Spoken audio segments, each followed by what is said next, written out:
on certain people, you gonna die. Period. And y'all sitting here like making this shit a joke?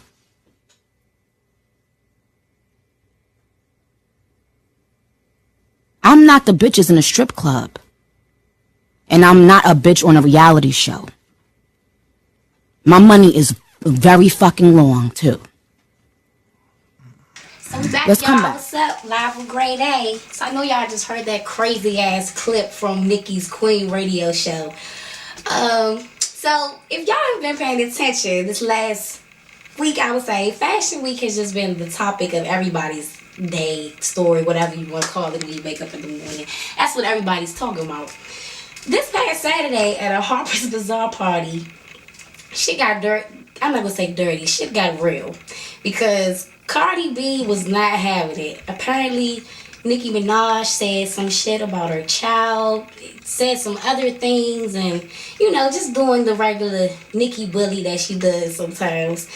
And Cardi just, you know, felt some type of way about it. And when she seen her at the Harper's Bazaar party, she actually tried to fight her. She tried to see her. Like, she basically was telling everybody, you know, she tired of addressing this female, addressing this girl, and she never has nothing to say. Every time she goes up to her or tries to talk to her, it's just, it's never any closure or, you know, anything where they can actually be like, we walked away and had a man. Every time, supposedly, Nicki cops a plea, acts like she never said anything, and Cardi basically called her out on this shit. Not only did Cardi call her out on it, a lot of people in the industry are talking about this shit as well. It's been so big that it's been on Fox 5 News, TMZ, like, shit like this don't hit the regular news headlines. So the fact that everybody heard the way she was going off today, talking about, like, if you put your hands on people, you can die, and she was just talking real big boy. But if you seen the videos from the actual Harper's Bazaar party, she wasn't really doing any of that. And I felt like I actually respected her a little bit more at the party because I felt like that was more G. She really wasn't entertaining the fact that Cardi was doing all that. But to come on your show, and you supposed to be Queen Nicki, and you just stooped to her level. Like, you really stooped today doing all that. So, y'all, you gonna hear me talk about this more because I'm sure this is not the end of it. Especially the way she went off on that radio show today. Cardi definitely probably will have a reply to that soon. But moving right along, in other news, the Bobby Brown story came out. Y'all know I was hyped about that because I've been talking about that joint for like 2 or 3 weeks. I learned a lot of shit about Bobby that I did not know. I'm serious. I have a whole new respect for Bobby. Like, I thought Bobby literally was just Whitney's husband. And it may be because of my age, but I don't know. But I always thought he was just Whitney's husband. I never really gave him credit for just being himself. That's why I watched this movie. And even with the movie, granted, Whitney's not here to actually defend herself. I felt like Bobby told a lot of truths in this movie. Stuff that most people don't like to talk about. Especially that scene when he was in jail and my man was going through the withdrawals and all that. Whew. That was a hard, tough scene, but all in all, it really opened my eyes up with Bobby and made me see, like, Bobby really was a hell of an artist. He really had his own platform before Whitney, and he had some issues just as she did, but he was his own person, his own star. So I definitely want to shout out Bobby Brown for that, because I didn't know he was on top like he was back in the day. And we all didn't know that he was fucking Janet. That was the highlight of the movie, I think. Even though the movie had like 4-5 more hours in it, the fact that he was fucking Janet, that shocked us all. Nobody knew that shit. So, yeah.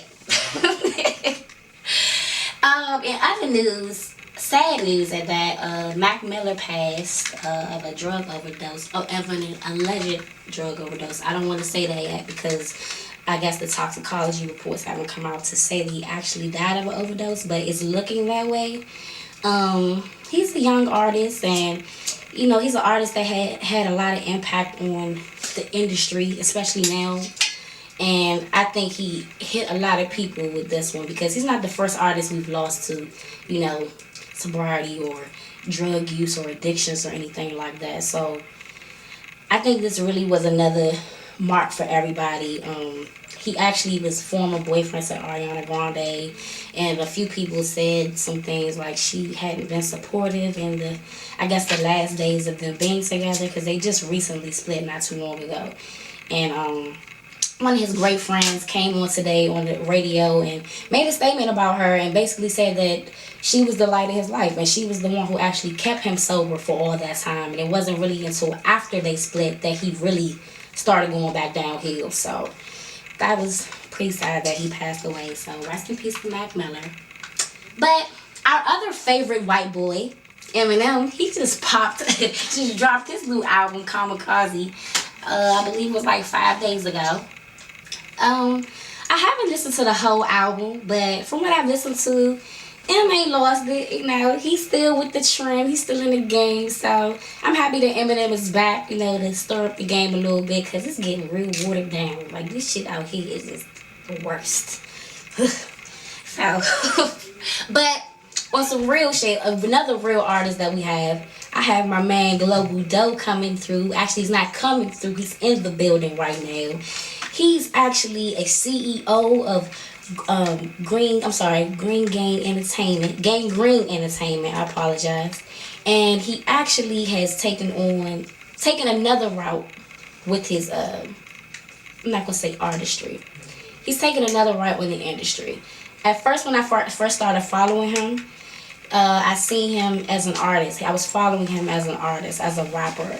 And as the year has gone by, as I've been following him, I've seen him go more into the artist management side of things, really taking on artists and like really pushing them and getting them to platforms that they need to be on. Especially here in the DMV. The DMV is one of the areas that's starting to come up in the industry, and Doe is really one of the people out here who's really putting hands on these artists and really trying to get them to the place that they need to go to. So y'all make sure y'all stay tuned for the roll up. I got my man coming through. He gonna kick some knowledge and let me know what's going on with him.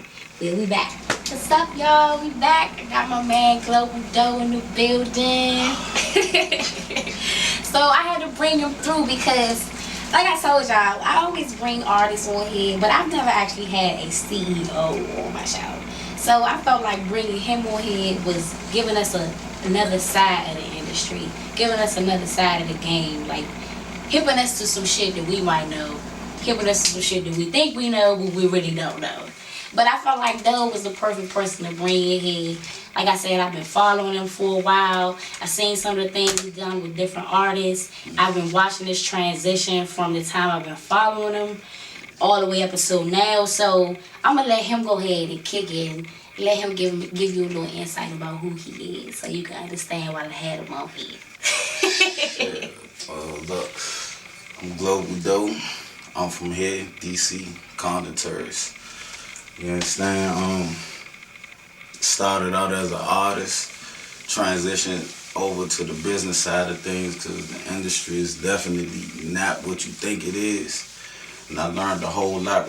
I basically took all the shit that I learned as an artist and I'm putting it behind other people that's willing to not only promote themselves but put bread in themselves, because believe it or not, the industry is like, especially right now, it's like 10% talent, 90% business. So, Facts. if you want to know why it's a lot of bullshit, it's because it really don't have nothing to do with the talent right now. It's more so about the business, and all them people that you think that's popping up, man, overnight sensations and shit.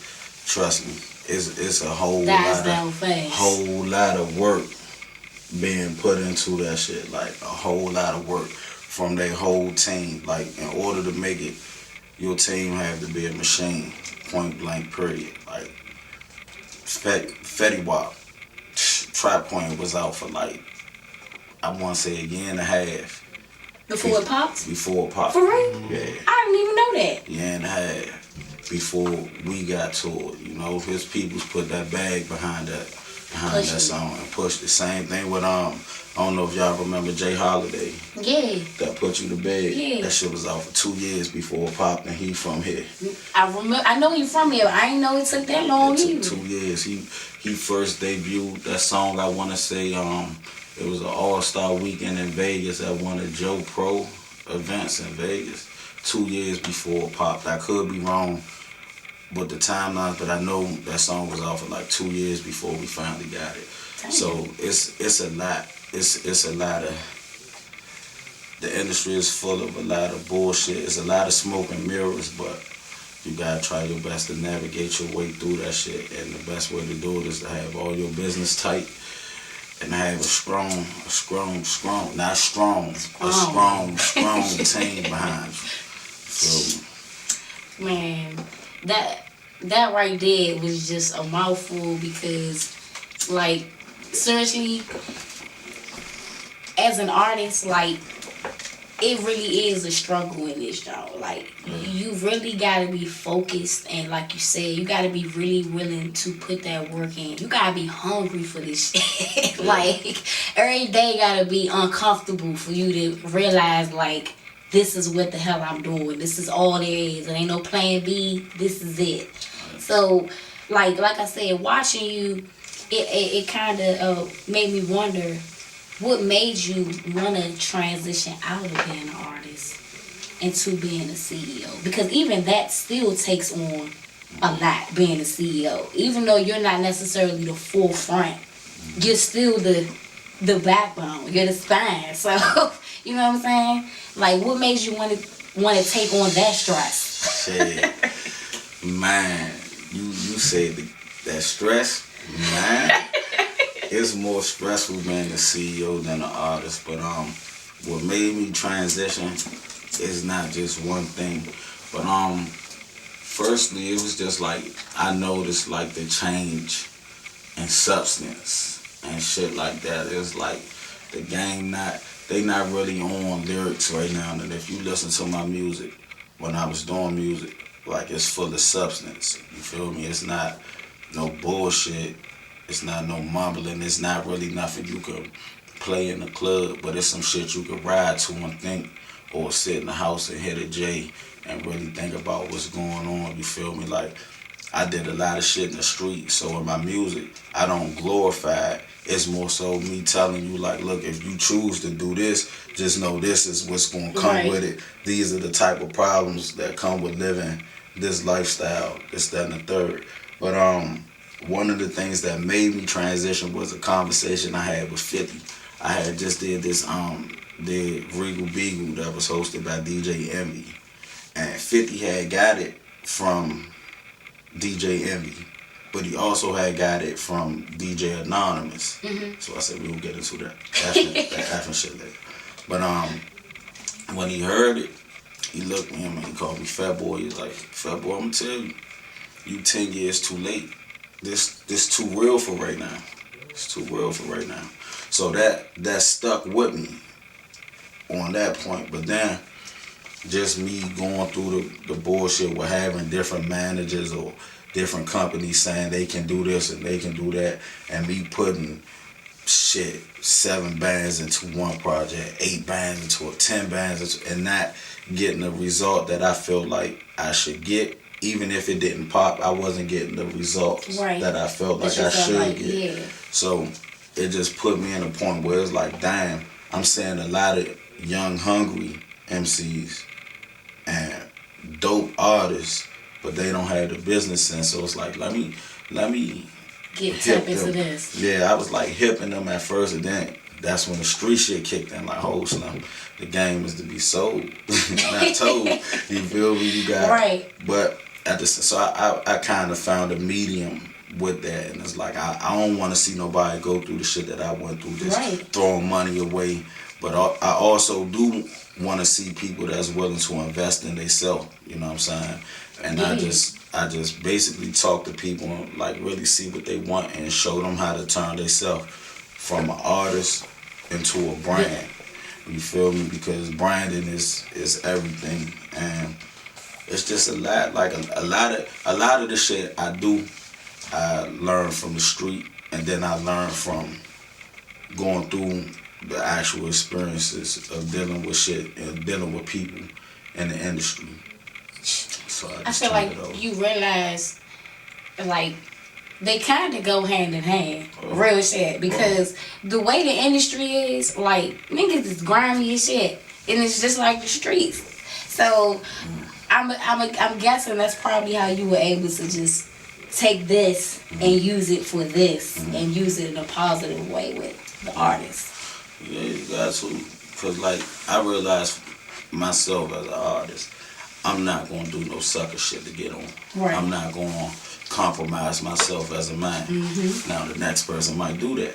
And if the next person going to do that, I'm going to show them how to monetize that shit. If you going to turn yourself to a clown, we going to get some money off this shit. You know what I'm saying? For me personally, I'm not going to give you no gimmicks because none of the shit I've been through was a gimmick. You feel me?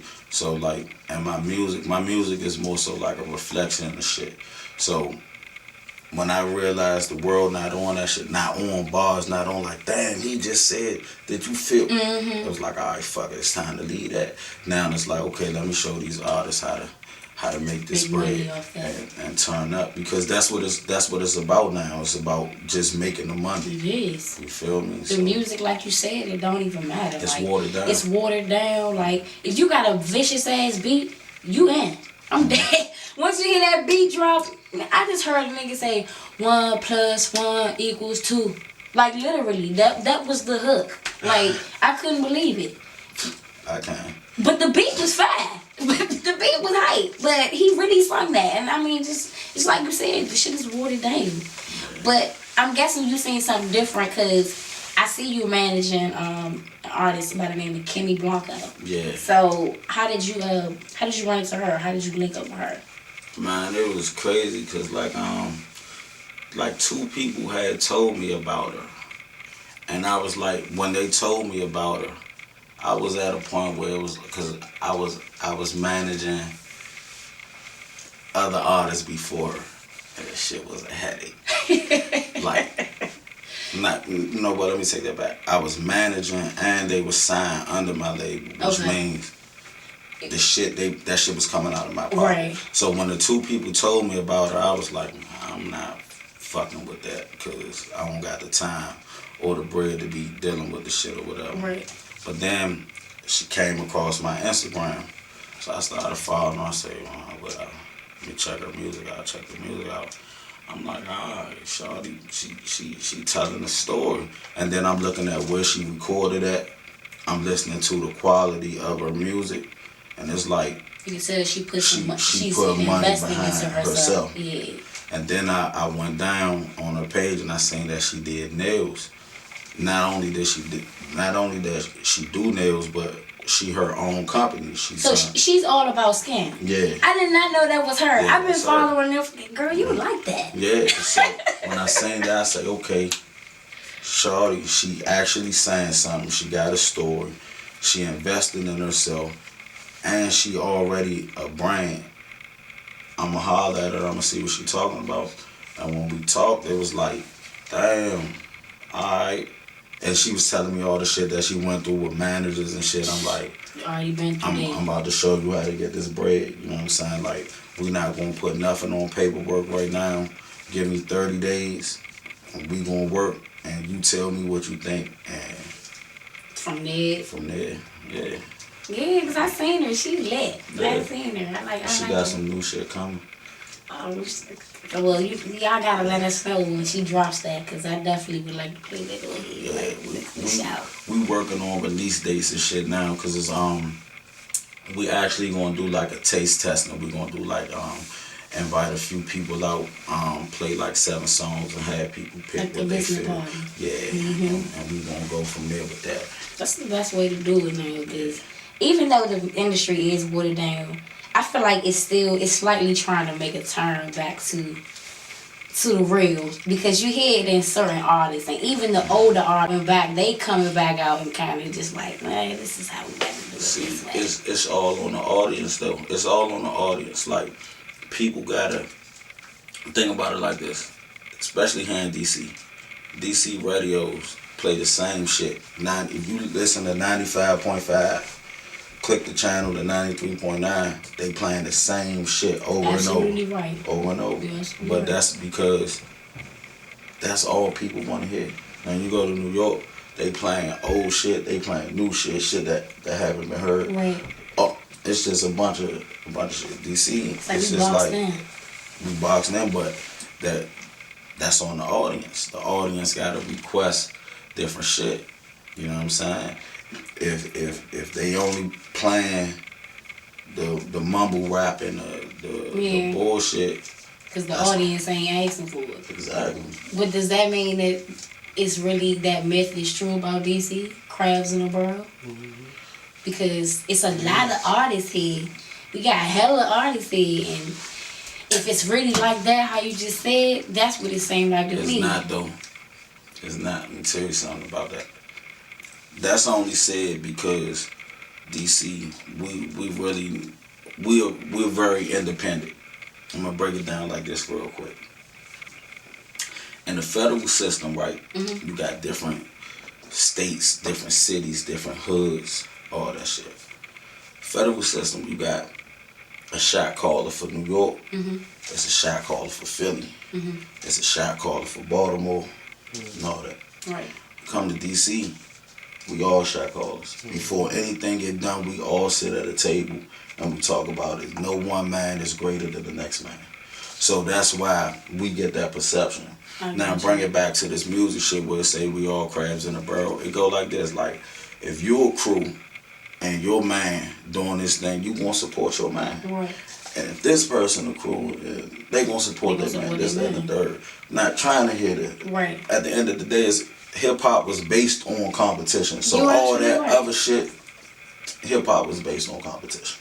But when it comes to this crabs in a barrel thing in DC, like they like, oh, the DJs don't play my shit. I'm gonna be real with you. The DJ can't play your shit because you just spent $1,500 on your shoes, $700 on your jeans, $300 on your shirt, $300 on your belt, but you spent $25 to record your song. Right. You play your song in the club and then play a Future song. It don't even go hand in hand. It don't even go hand in hand. People don't understand frequencies. Like, you can hear something in the studio and like, man, this shit go. Hear it in the car, it go. But you can't play that shit on the radio. It's going through different frequencies, different airwaves. You're going to hear every single bit of distortion, this, that, and the third. So you got niggas saying, oh man, fuck these DJs. These DJs don't play our shit. DJ can't play their shit. That's gonna fuck up the DJ now. Yeah. You can't play that shit. You can't do that shit. So that shit makes sense though. So now it's like all these other cities, they playing they local artists. They local artists is taking the right steps. They getting their songs properly mixed, properly mastered. Getting with the right producers, like and the engineers, basically the engineers. You see, if you go on your Instagram right now and you just hashtag producers, you'll see people say shit like $250 block mix and mastering. Don't do it. You feel me? Like an engineer can't properly mix and master your song in one session. You need fresh ears to do that shit. So it's like here we just want shit so fast that we not taking the proper steps to put that shit out. So the reason that a lot of DC is just now booming as opposed to a lot of people taking, you know what I'm saying, the right steps. Like Shy recorded at Loud Water, Mike Reason, one of the best engineers that we got in the city.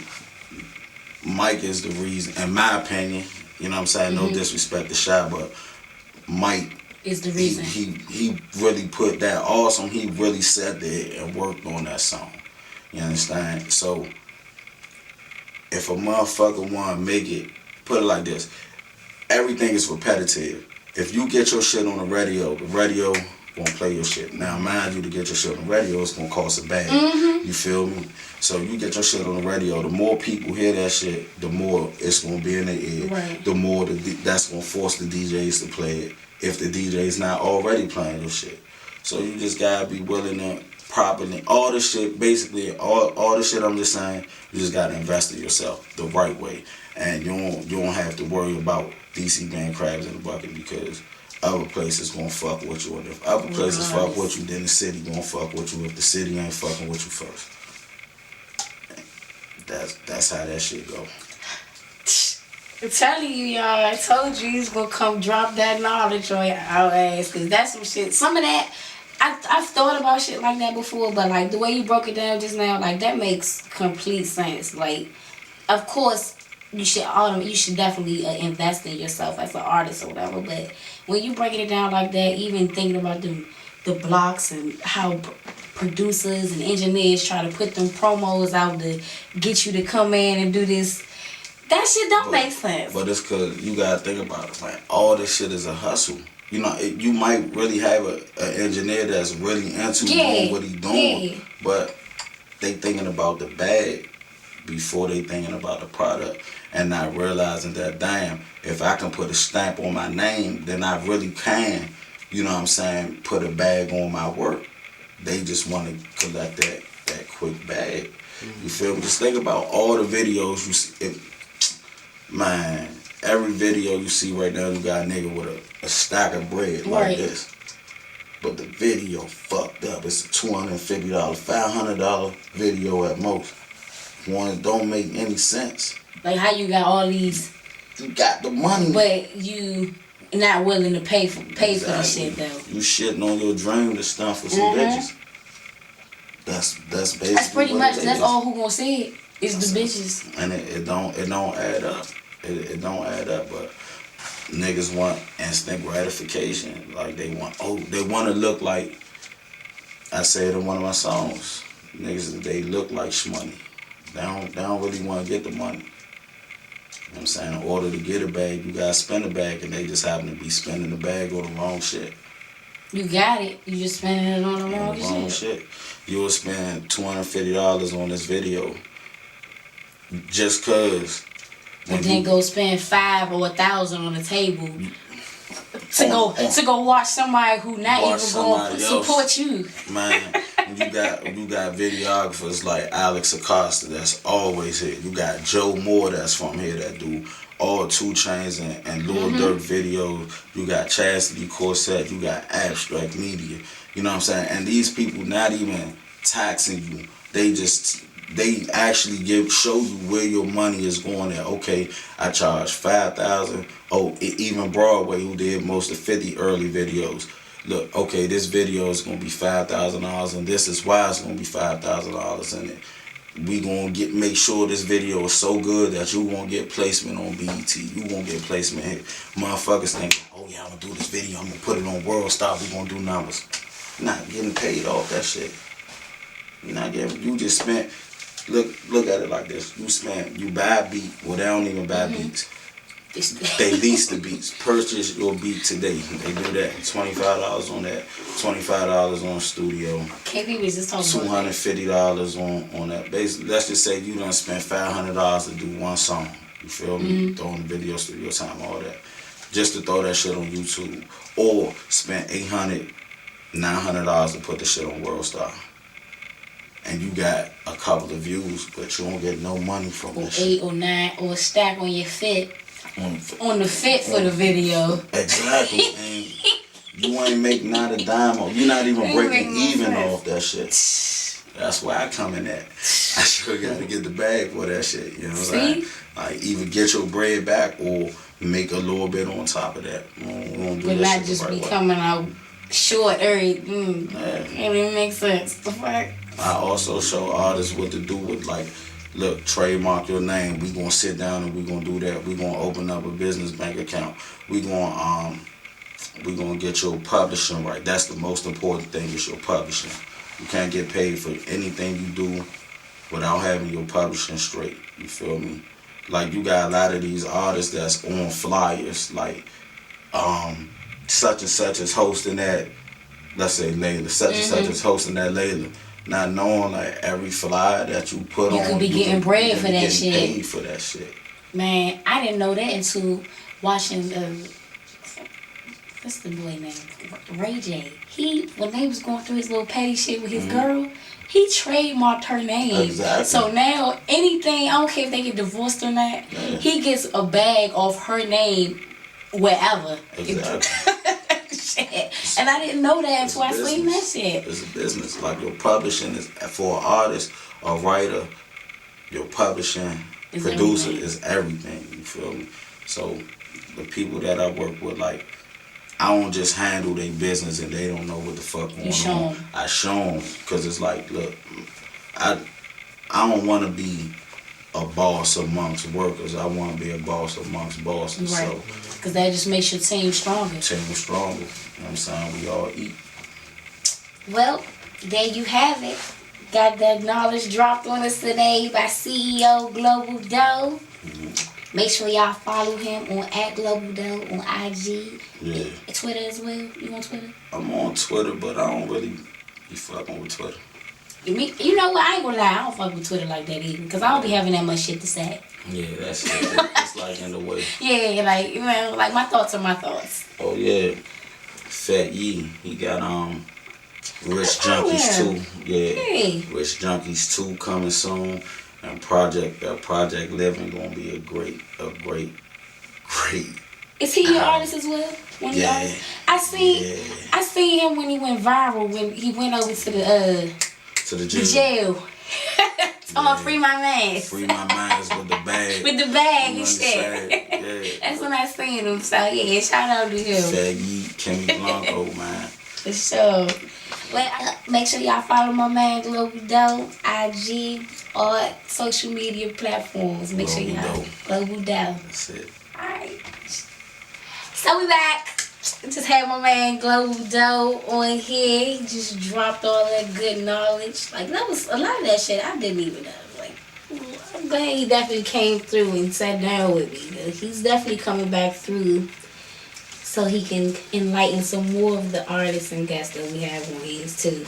I think I need to have him on like as his own segment or something, like knowledge from Doe. Some shit like that. Some shit like that. So he's definitely be back so he can drop them jewels for y'all. Drake is gonna be here. I'm excited. Don't do that, cause Drake is like that. You know, Aubrey just came back. You know, he got the little Adidas. This is Adidas. No, he cool. Adidas. I love Drake. Him and Migos, they here. They're coming to DC. They'll be here tomorrow actually for the Aubrey and Migos tour. You know, I've actually been watching Offset lately on IG and shit. My man just be acting like I don't got time for none of that female shit. I'm still gonna do my drip and this, that, and the third. He do not care nothing about that Cardi and Nicki shit going on. He's still stunting and being all set with IG. Because you know I had to bring that back up. Because I'm just feeling a little certain type of way about that. Because Nicki just dropped the Queen album on my birthday actually. And I was kind of trying to stay neutral with this whole situation the whole time. And I'm still neutral, I'm not gonna lie. But I'm just a little disappointed in Nicki today about that interview. It kind of blew me. Like, I just feel like Nicki is above shit like that. Although, I got told tonight that Nicki did a lot of whole shit back in the day that I didn't know about. But that's neither here or there. But, like I said, I thought it was a little beneath Nicki to go on her show and do something like that. I didn't even know Nicki had a radio show until all this shit popped off. So that's how you know, like, this is out of her league, and I feel like she just really needs to fall back. Make money, just like Doe said. Like, don't let them make you look like a clown like that, cause that's pretty much what she's allowing. Queen Naja. I don't know if y'all know about Queen Naja. She got that new song called Medicine. I like that joint. She had went viral actually a couple weeks ago. She sung Jennifer Hudson's "You're Gonna Love Me," and I'm talking about Girlfriend's pitch is out of this world. But she got an album out called Queen Naja. It's her EP actually, and she's going on tour. She dropped the tour dates today. She announced that she was going on tour starting in October. But that new song, Medicine, I love that song. So if y'all don't know what I'm talking about, go check her out at Queen Naja. I think that's her name on IG and Twitter. But yeah, definitely check her out. Her tour dates just dropped today. That's one of the tours I'm definitely hitting up. Because Live with Grady likes to hit up all the little concerts and parties and shit so I could, fill out these artists and really figure them out a little bit better for y'all and for myself as being an artist as well. So, but that was my show for today. I'll be back next week, of course. And I have another great artist coming on as well. I have Mr. Kent Black coming through. He's a very eclectic artist, is what I'll say.